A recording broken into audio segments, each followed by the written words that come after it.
के नबी ने फरमाया, जो कोई जुमा के दिन सूरह कहफ की तिलावत करेगा, सूरज तुलू होने के बाद से लेकर सूरज के गुरूब होने तक अल्लाह ताला ये तिलावत की बरकत से क़यामत के दिन उसको एक नूर अता फरमाएगा, जिसकी रोशनी में वो पुरसुकून अंदाज में बैठेगा और उसकी यानी कि वो नूर की कैफियत का यह आलम होगा, एक नगीने की रोशनी मशरिक से लेकर मगरिब तक फैल जाए।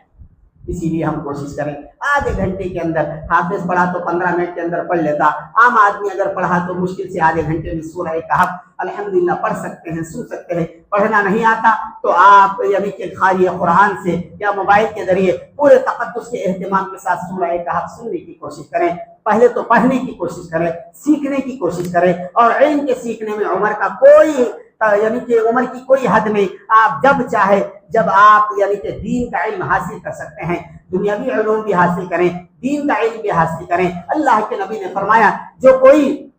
जुमा के दिन सूरह कहफ पढ़ता है, अल्लाह ताला उसकी तिलावत की बरकत से आने वाले जुमा तक अल्लाह उसकी हिफाजत फरमाते, अल्लाह उसकी हिफाजत फरमाते।